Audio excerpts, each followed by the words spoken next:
Hello everyone, and welcome back to the Fruitlies tribe. Yes, I finally have a name for this little alternative universe with banana, kumquat, coconut, and kiwi. And you guys, thank you so much for all of the excitement and all of the support for little kumquat. I have to say, I am so happy that kumquat has another chance at life as well, and I am so excited to see how these parallel universes with a twist in fate take our two different tribes. I explained everything last time, so if you're wondering like what this is all about, definitely check out the previous episode or check out our amazing wiki link in the video description, which will take you to our niche wiki maintained by many amazing people from like our community basically, and mostly Professor Callium, who's amazing at it. But anyway, I explained everything last time. I am so excited to see where we go from here. And I am actually really in awe of how peaceful this is. I wonder if this entire world is going to prove to be a very peaceful alternative universe to the screams of terror, the unexpected Barinas, the deep tragedy of Kumquat's early death that we had in the stream version of this little group. And I am particularly interested in seeing what happens when we can create our special bat goddess, our little reborn new bat mother who will be born into this little nest. I just feel like they have not forgotten that there is some sort of deep jungle legend that their fruit bat people always followed, that there was a reason that they lived on this island. There was a reason they called this place home. And I think that Coconut's line with her albino traits actually indicate some of that prophecy.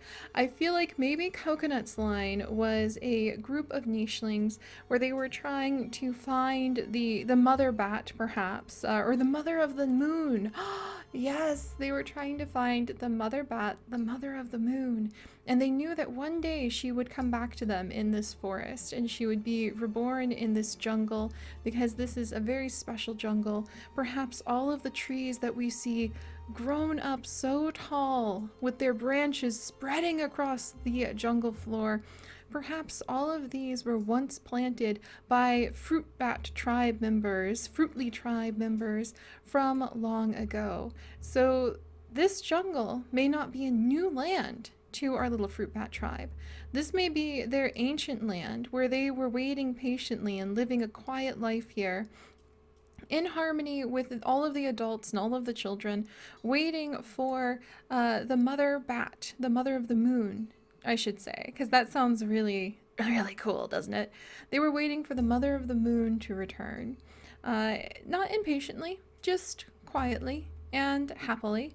And then a terrible storm struck. Perhaps there were some other tragedies that we will uncover as Banana learns how to speak to the three little orphans and convince them to speak of the horrors of what happened to the rest of the tribe. Maybe there was some sort of disease. Maybe just wanderers like Kira came in and ended up like eating all of the food. Though there's a lot of food, so I doubt that one. Who knows what happened? The little children were left behind as the only survivors, and they have all of these important legends and all of this this is a very special island to them. This is their home. So I'm very excited to settle the entire island and watch as they grow up into becoming beautiful fruit bats. I'm very excited about that. And also I wonder if that will indicate that perhaps one day we will actually reach the point where wanderers such as Kira are no longer invited on this island. Will we become defensive of this land that we almost lost such a important hold on? I wonder if the descendants, or even Kumquat himself, I could see Kumquat being the youngest male in the entire tribe. Right now he's very sweet because he is still just a child, but you know, Kira can't really do a lot. So far, all Kira is kind of doing is eating the nuts that Kumquat is gathering and occasionally batting at some grass. I don't think I don't think Kumquat is very amused by this, and I wonder if in the future we may actually have a sense of aggression towards most wanderers because they would steal our food, they would be on our sacred special island.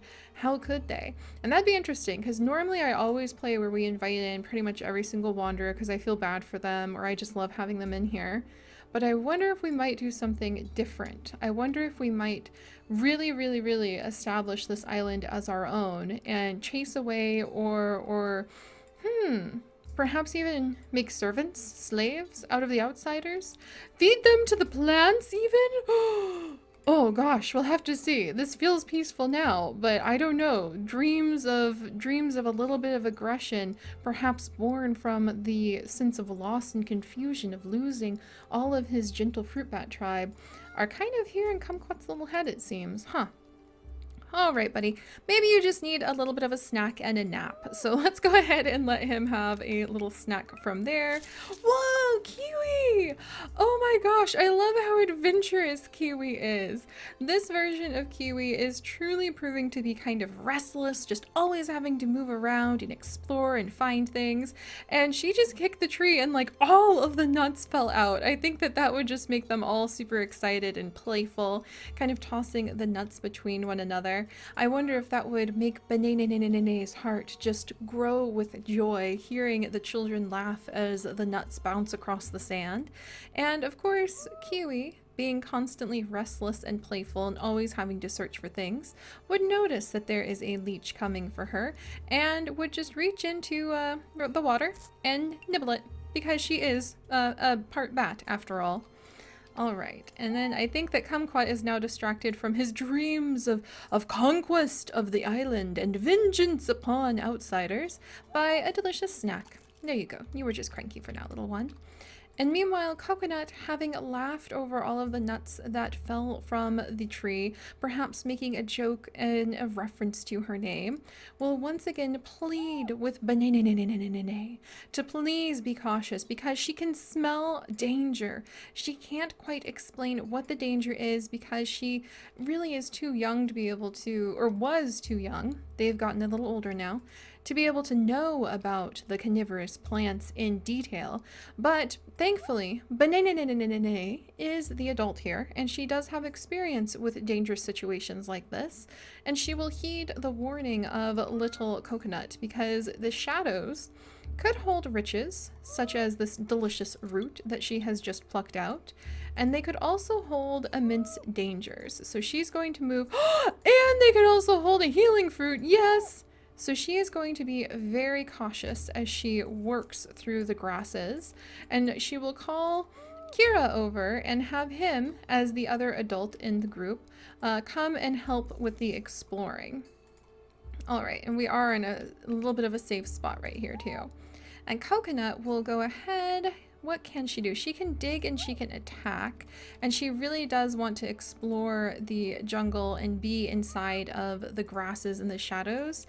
So she's actually going to hide because she is very timid. She really prefers to be under these big trees. Perhaps she remembers the time when she still had her mother with her, holding her upside down from the branches of these huge trees and providing a little home for the fruit bat to just hang and watch as everyone flew around, gathering up insects and the delicious tasty fruit.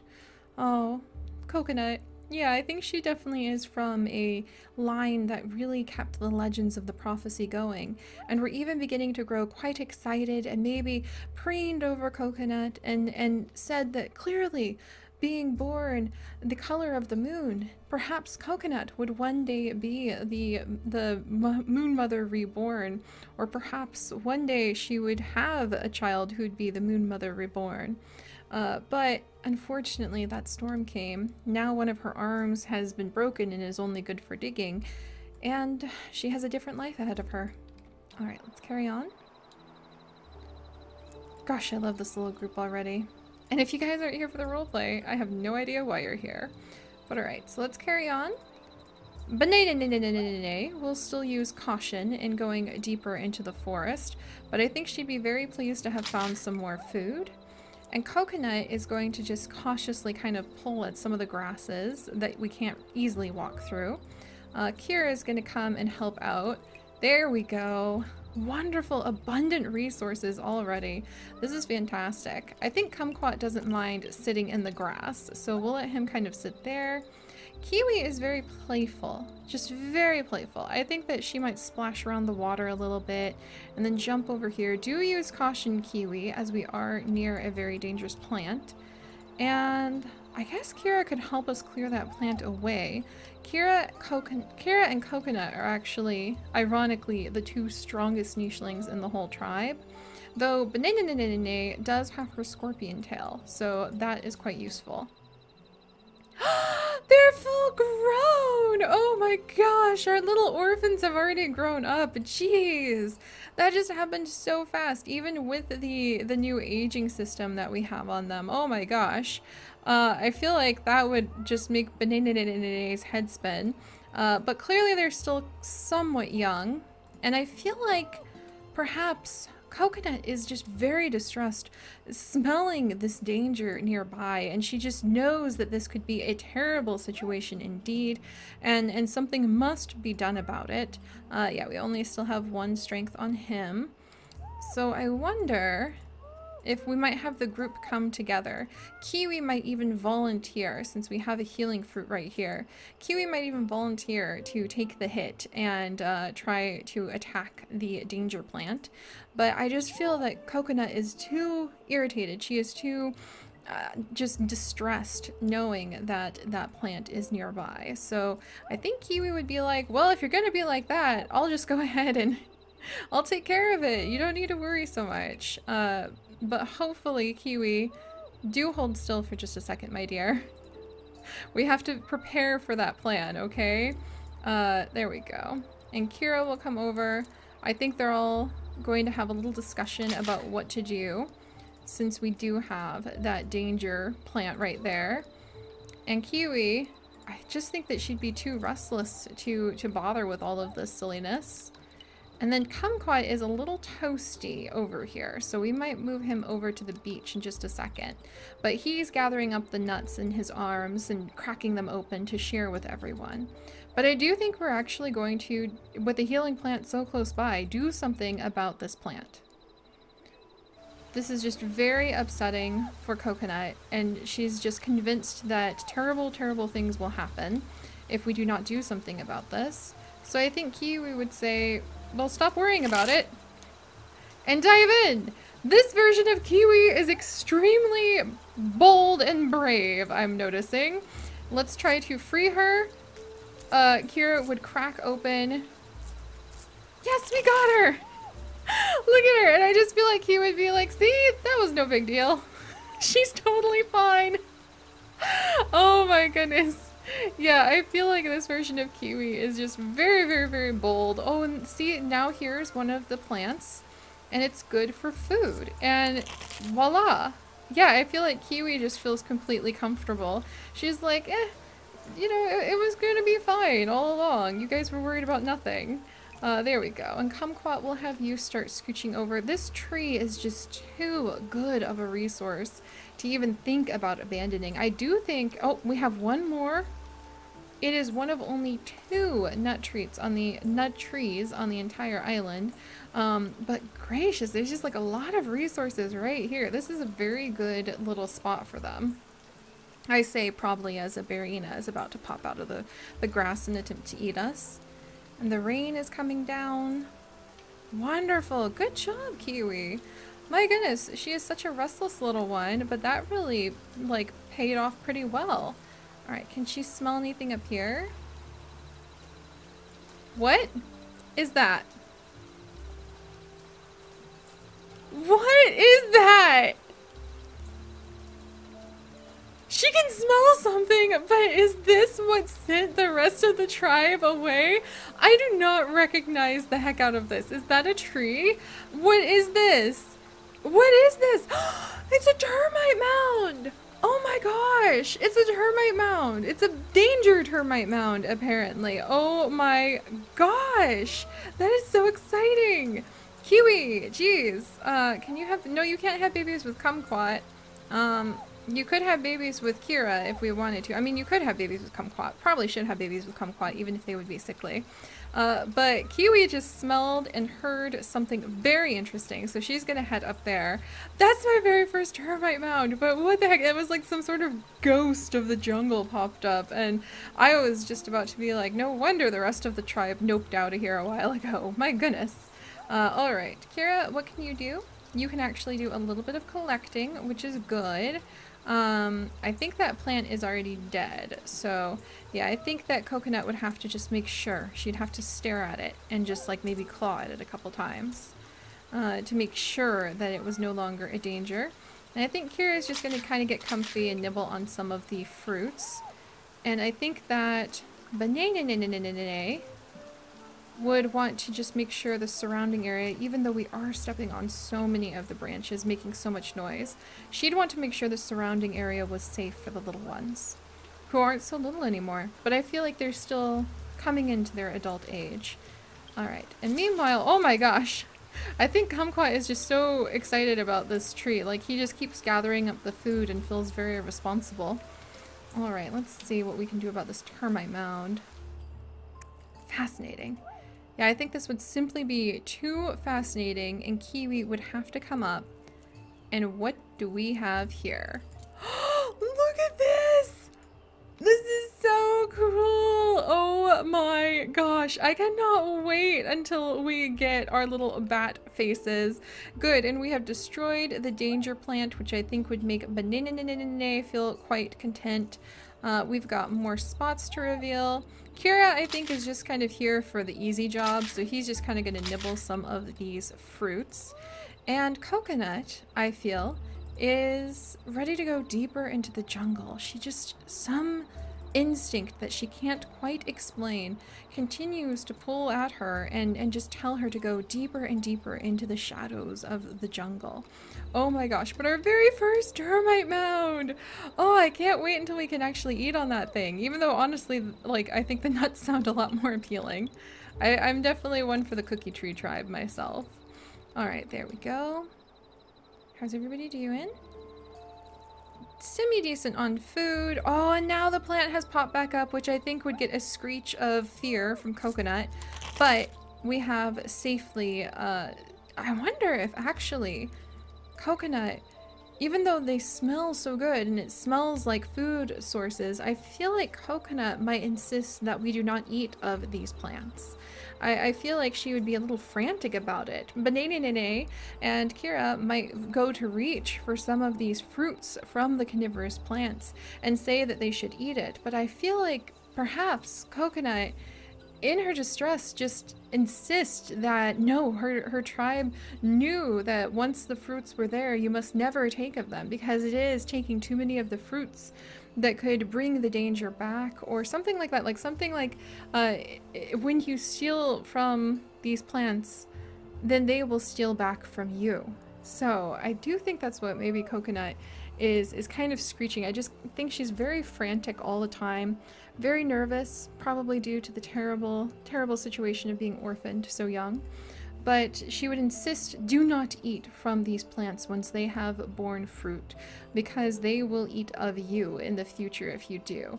You must respect them with a little bit of fear and not eat from them unless you are desperate and ready to fight. Which we are not. Also, I have no idea. I think we can crack open the termite nest. But it looks like that might be a danger option, so I think we're just gonna have Kiwi kind of sniff around the area.